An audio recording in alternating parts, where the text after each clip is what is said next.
Welcome again, family. It's another one. So here we are at what is our off-grid 3-bedroom cabin in the Blue Mountains, right here in Jamaica. No light bill, no bills here, people. Just the sun powering everything that you're about to see. And when I say everything, I mean everything. Just follow me. Let's take a look. Before we go inside, take a look at everything that's pulling the electricity. Let us take a look at what is producing the electricity, because that's what this is all about. All right, so here we are. So these that we're about to take a look at are 470 watts each, monocrystalline panels. This is our little ground mount. We added these last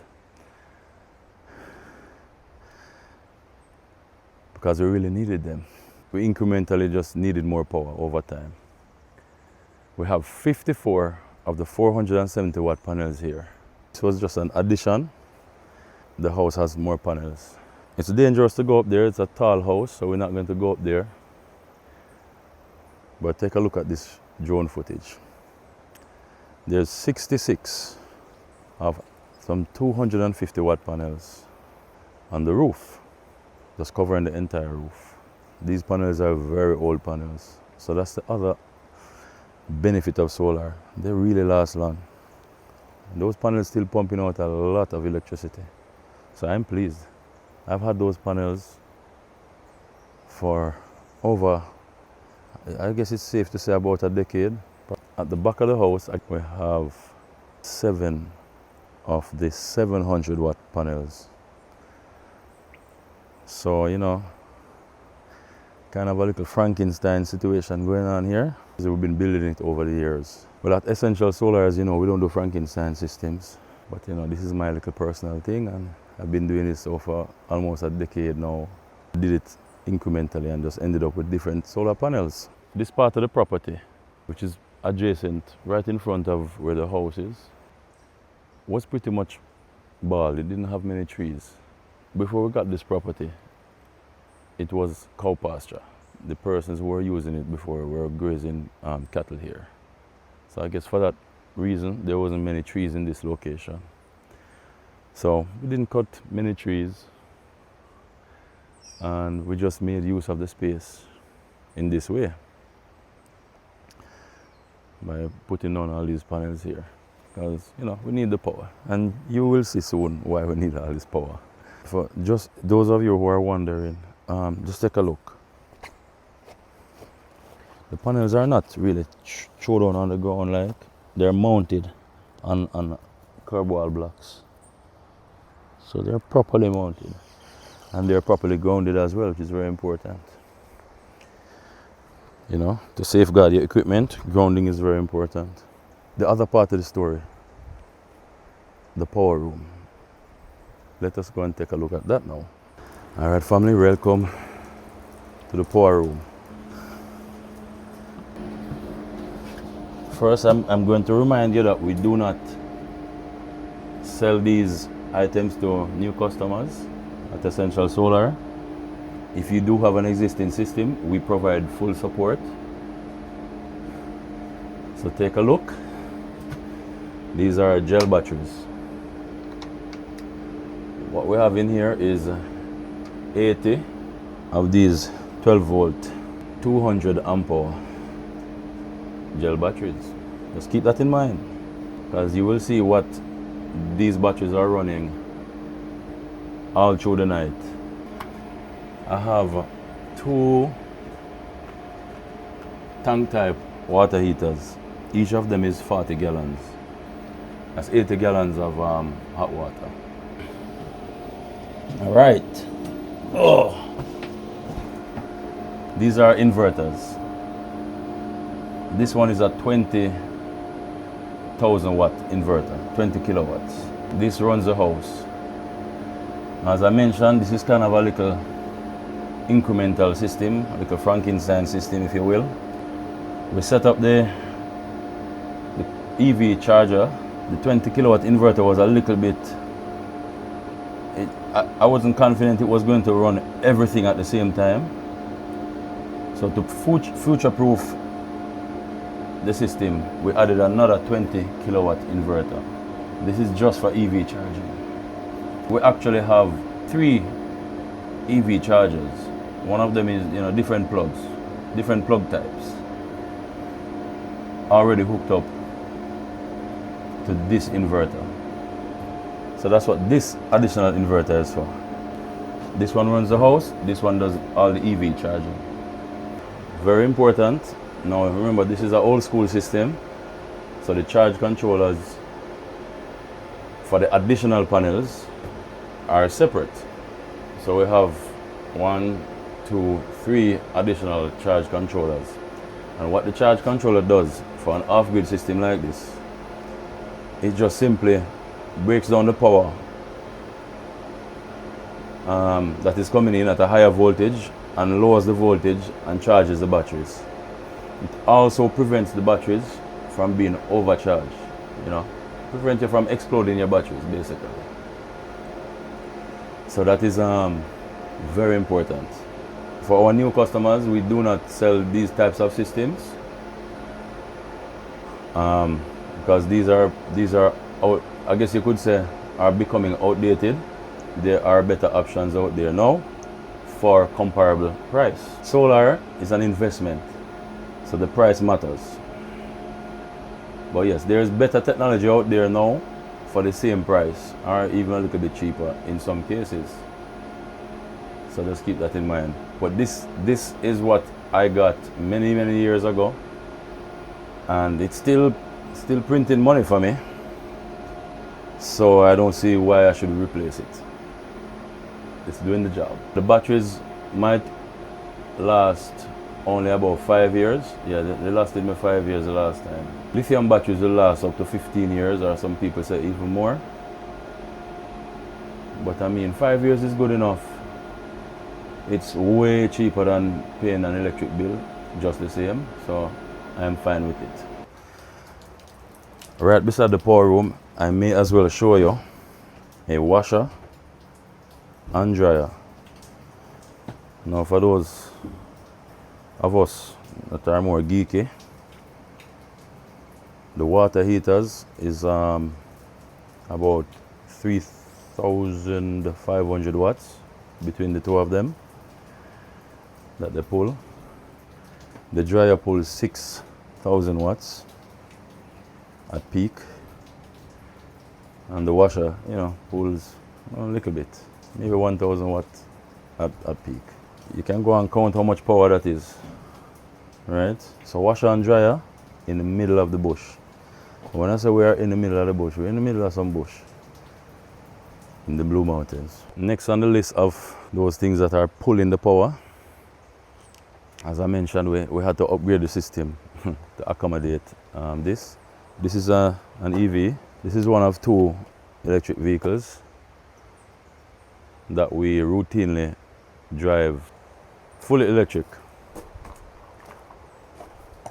So right here you see our setup. We have various plugs. This is the main charger. We have a 110 volt plug here. This is for, 110, whatever, like a house plug. We have a 220 volt plug here.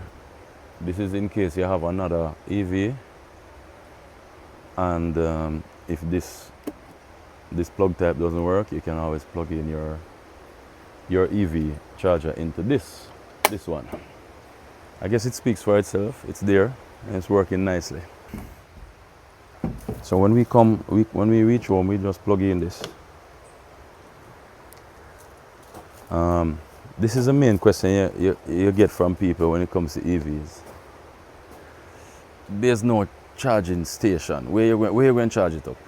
You just imagine having a gas station at your house. That's pretty much what driving an EV is like. I come home, I plug her in, and she just fills up. when I'm ready to drive out, you know, because we have to refill too, we have to sleep. While I'm sleeping, the car is charging. I drive out with it full. For those of you who might be interested, you know, where I got the vehicle, I got it from a small company, carbon free. Let me show you something.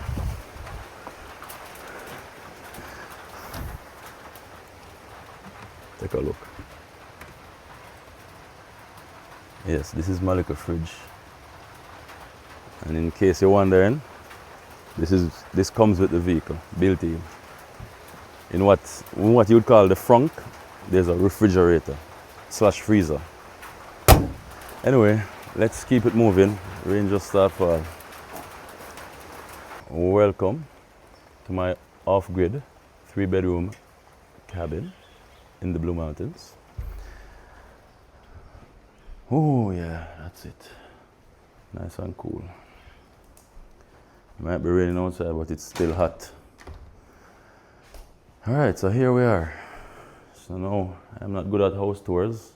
My wife did a full tour of this house recently. You can check out her channel to see that.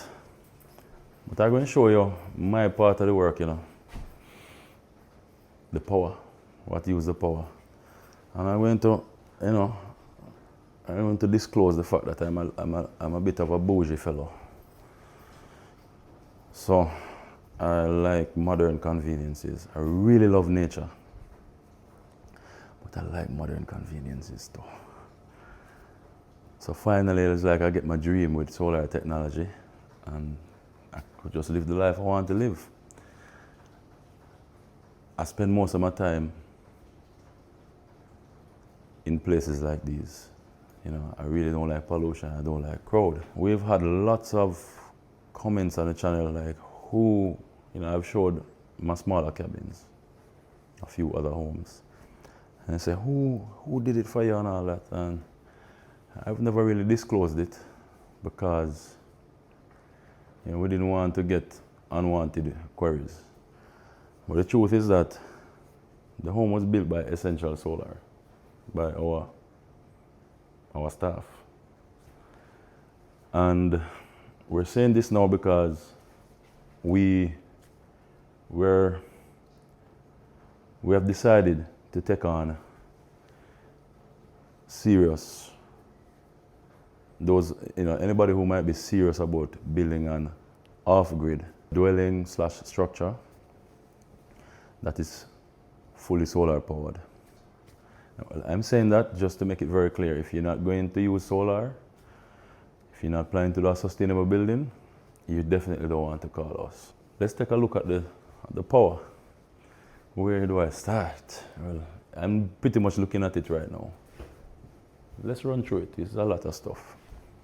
You have this double door fridge, you know. Modern conveniences. I've got this toaster oven here. It's a 24,000 BTU inverter AC. One of two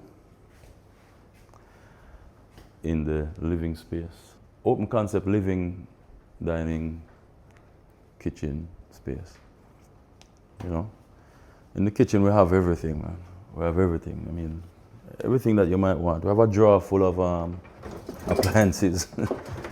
Right, but right now we have this. This is used. We use this all the time, and we use this all the time. This electric kettle here. AC like that, 4,000 or 5,000 watts, maybe at peak, thereabout. This is another probably 1,200. This is another 1,200 again. But for us geeks out there, keep adding it up. Other 24,000 BTU AC. In here nice and cool, you know? You know, sometimes outside hot, but I really want to enjoy the view. I just sit in the living room and just chill out. We don't have windows in this house. This house was designed to be air conditioned. Straight air conditioning. We have many doors, you know, so if you want to run out, you can run outside, you know, if you have an emergency or whatever.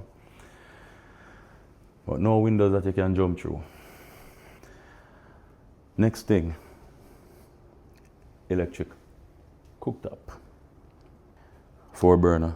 This is on a 50 amp breaker. So this is,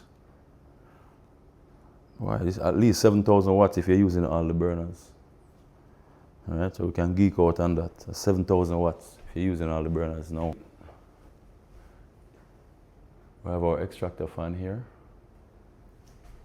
It don't really burn no power, but it's on all the time. We leave it on even when we're not at the house. We're not home, it don't matter. We're not home for a week, it's running, you know. A lot of things are running. We leave on, you know, some of the air conditioning as well, just to kind of keep the rooms nice while we're not here. Because being a glass house, the sun really penetrates the house, so you know that's why you need the air conditioning to level it back out. So yeah, I think that's our power consumption for here. Oh, I forgot to mention, take a quick look outside. All right, I almost forgot. Outside, we have this smoker. It's another 1200 watts. And this is important. We have the lights in the swimming pool. We have 2 lights. These are LED lights. They run at about 100 watts each. So that's 200 watts. And family, the swimming pool lights are always on, because you want the swimming pool to be pretty at night. It adds up. So there's that. Follow me upstairs. Let me show you the rest.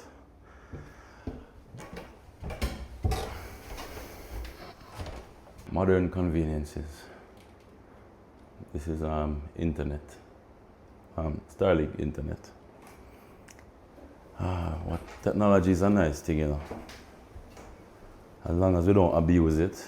7 of the 700 watt solar panels. I added these second to last, but because we built this covered space, I added panels on top of it.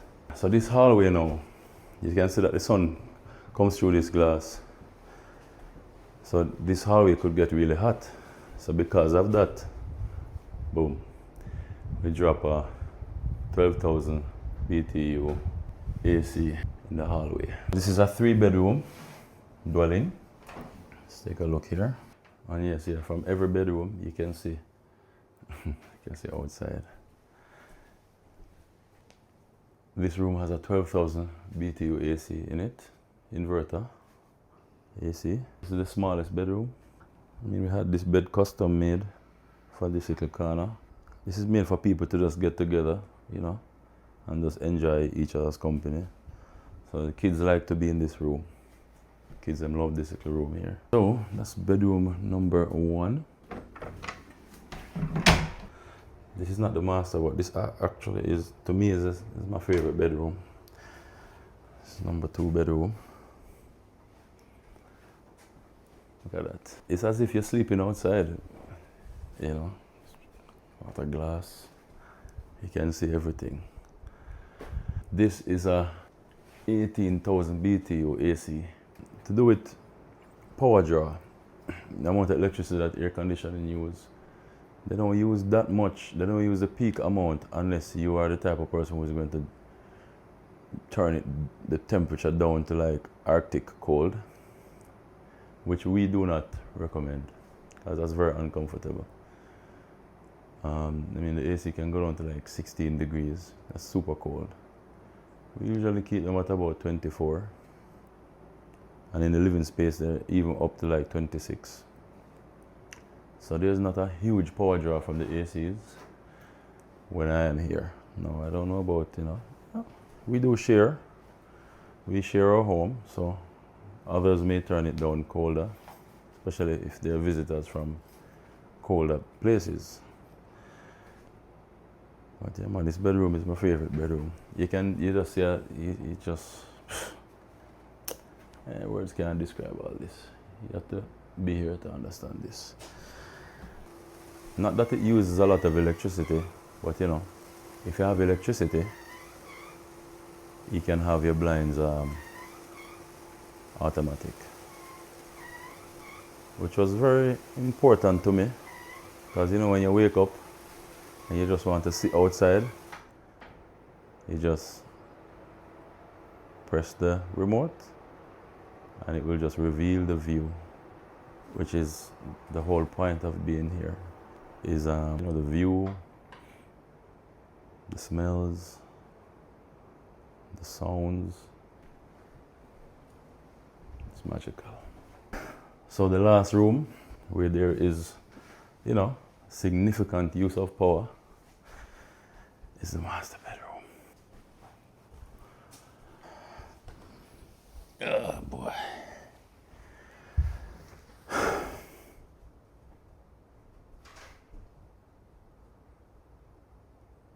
I call this room my banana view room because we have banana trees right there. So whenever bananas growing, we can keep an eye on them. That's a 18,000 BTU inverter AC, and we have ceiling fans as well. And check this out. You can see the solar panels from here. Well, you can somewhat see some of them. There are no ugly smells over here or anything like that. Even though there is a potential for a smell, I will show you that. I will show you that last. But this, it just doesn't even turn on. Well, let's take a look at the one last fail-safe to ensure 100% off-grid with modern conveniences. You probably figured out, if you're following me on the channel, that we own various properties, various cabins and homes. Now, if you're the type of person, you know, who's willing to share, your homes can make an additional income for you. And this home does that for us. Whenever we're willing to share it, it makes an income, especially if you don't have any recurring costs. So, you know, you don't have any bills to pay. Electric bill is one less bill to pay. So whenever the house is just empty, you don't have to worry about anything. You don't have any bills. And this thing here is pretty much like a relic. This is a 13 kilowatt generator. I don't like diesel smell, so I opted for a natural gas generator. When this generator is running, the few times it runs, it kind of smell like, you know, like when you're cooking something in your kitchen. However, that flame in your kitchen on your stove smell, that smell that comes off the flame in your kitchen, that's the smell that you get from this generator. It's a clean smell. This generator, oh boy, the amount of solar panels here, this generator don't turn on ever. I mean, you'd really have to come here and really crank up everything for there to be a chance that this generator is going to turn on. But, you know, but just in case, it's here, just as a fail-safe. So that is it for the tour of our 3-bedroom cabin in the Blue Mountains. Fully off-grid, well comfortable. We just started offering the service. If you are interested, you can always reach out to us. You're interested in a building, an off-grid or sustainable building, big or small, you can reach out to us. Our WhatsApp number will be in the description. So until next time, take care.